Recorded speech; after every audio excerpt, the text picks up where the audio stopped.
So you join us again, taking yet another unplanned detour. We just saw some signs that led us into a national park and some amazing viewpoints of the Pikas d'Europa. We didn't quite get that far, but we got to the outskirts of it. And you love these roads, Bertie, don't you? Oh yeah, I really love these roads. I find just doing all the hairpin bends and the really steep drops over the edge, I just get really anxious and yeah.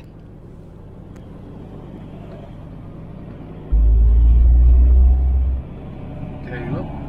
No. What? David.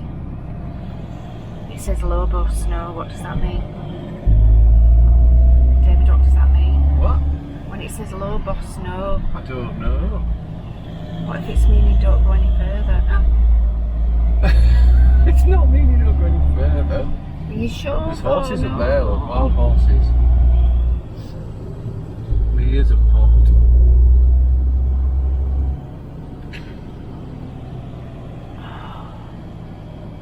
Wild horse right on the top.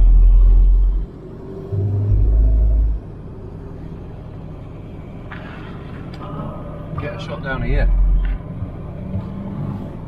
Can you just keep your eyes on the road, please?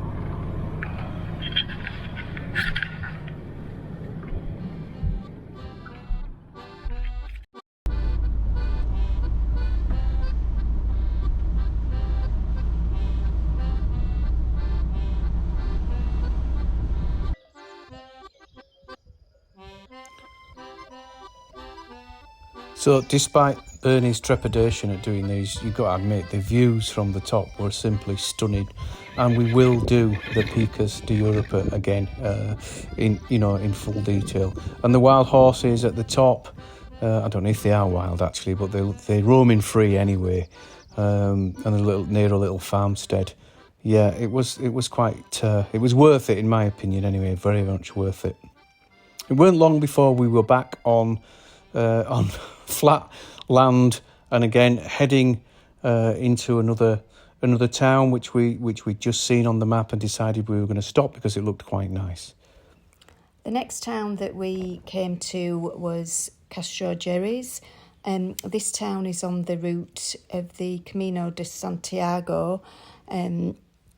Although the town was really peaceful and quiet, we did see quite a few pilgrims, and we passed quite a few on the way towards the town.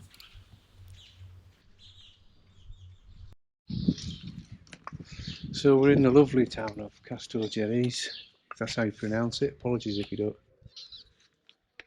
It's on the road to Santiago, which, as we're finding so many places are, again, our ignorance, but this is one of the key points, and there's some holy sites here as well. But as in true Spanish town fashion, it's totally deserted. There's not many people around, but I mean it's 5 o'clock, so maybe things are just going to start opening up. But it's Saturday at 5 o'clock. So there's us, a couple of locals, and the wood pigeons at the moment. And we're out of wine, so we're looking for wine. I think this is a shop we might be in love. Beautiful place.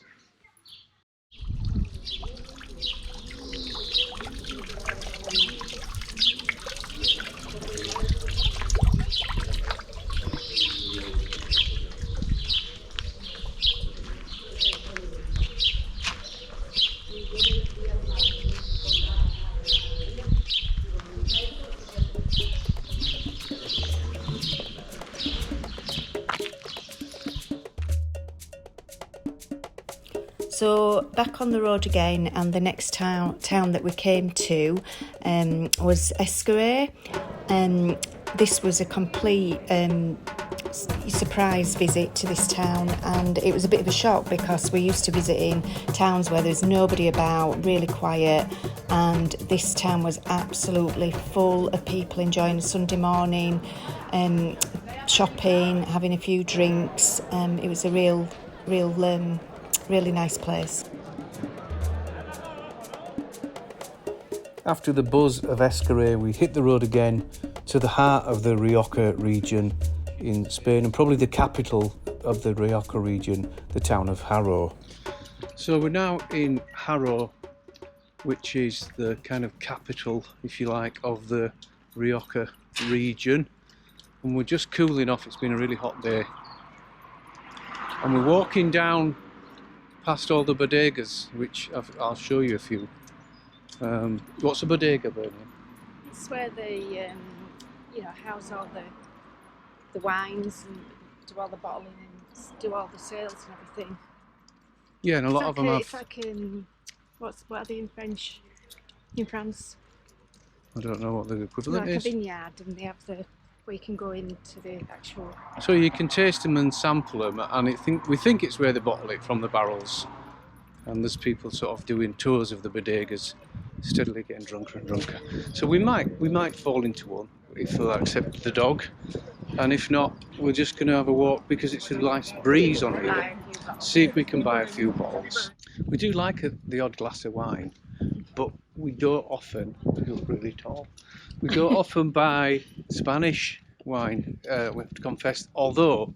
We drink Rioja now and We again. drink Rioja, but we don't really know the Spanish selection very well. But of course, when you're in the country, it always tastes so much nicer, doesn't it? French wine always just tastes fantastic when it's in France, to us anyway. And the Spanish wine that we've had so far, the reasonably priced bottle, we might get a nice one to take back. But even though on the cheaper end, it's just been really nice, very drinkable, very enjoyable. So yeah, it's something that we will come back to and study a little more, I think. And what's been interesting is we've got a wine table at home that we've had for quite a long time. That's made from a coffee table. Coffee table. It's made from wine crates. Yeah. And it's got all the names of the yeah. wines on the table, and we've seen a few. So every time we see the name of one that's on our coffee table, we're like, oh, Santa Rita Maria. Or Santa Maria or whatever it might be. So yeah. So it's a little bit quiet. I think maybe on the weekend there's more going on down here at the bodegas. It's quite nice to see anyway. Reading the signs, a lot of them close in the afternoon when it's low season. Right, that makes sense.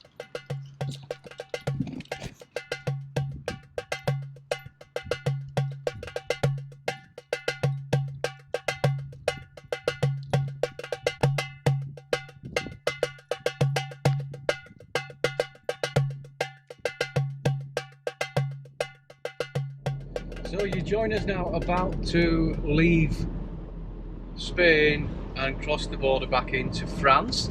Diesel today in Spain is 133 for the simple stuff, simples. And we've got a full tank. We've got a full tank already, so we're not filling up today. It's raining, it's about 18 degrees, and we're heading for Biarritz, and just to do a bit of shopping. Maybe go in the casino, not really. We're just going to have a drive through because it's raining.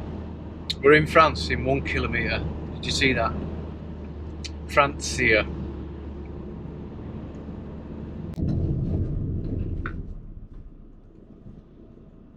Is that it then? That's it, it must be it. France. Having missed out on visiting one of the bodegas in Spain, we then happened upon Chateau de Bonhost in the Bordeaux region of France. It was on Park for night, saying it was a free stopover for campervans with free electric, free showers, even complimentary wine tasting. It all seemed too good to be true, but it was true and it was excellent. And so we're going to show you around a little bit now and our example of wine tasting on a vineyard in Bordeaux.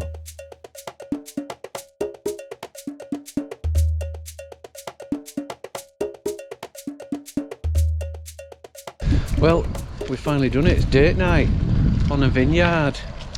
We've got a dog sitter because he's just in the van right next to... Oh, the roof's a bit slanted. He's just in the van right next to the vineyard. So we're going for a bit of a wine tasting and we'll try and film a little bit. We produce 5 different years with the vine year around and 2 in Bergerac. So after we have the first one in Bordeaux, for example, this one it's it's a wine very natural with no sulfate added. After we have this and this, we search to have a very fruity wine, not aging in the oak barrel, so very easy to drink.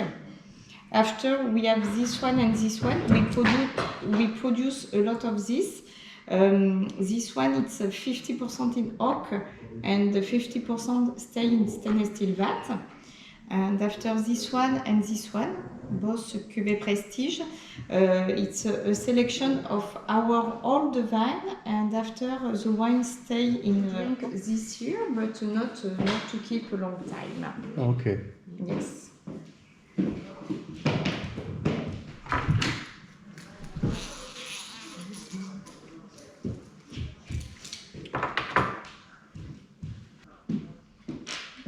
So this one, it's easy to drink. You can drink also during all the dinner with a lot of things. That's it's quite pleasant. a strong smell, Oui. a strong odour. Oui.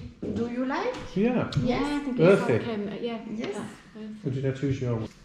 What are they? You know, when wines have the sulfites, what is that? What is the sulfite? It's the sulfite. So sulfite, it's natural because we have a natural part in the grape, but after we added liquid sulfite. Sulfite, do you understand the sulfite? The food, it's the name of our bed and breakfast. I don't know if you see. You can sleep in a big oak barrel, and we have the special wine with just a Merlot grape, and the wine stay in oak during 2 years. Right. So, Wow. What do you want to try? I wouldn't mind trying This that one. one? That Libre. first, yeah.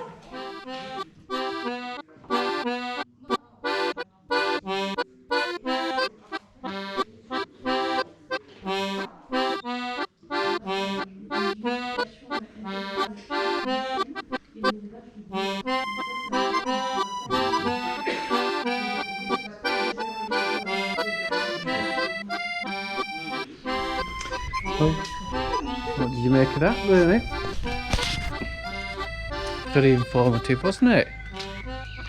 Really informative. You don't realise, do you, what goes into the whole winemaking process? Well, we've learnt a lot and you're there. just sitting quaffing it. We've drunk quite a bit as well, but it was, yeah, very lovely. Very lovely. We've placed an order to collect tomorrow, several bottles. So we'll see how Toby's doing in the van. Oh, He's been sat watching us from outside.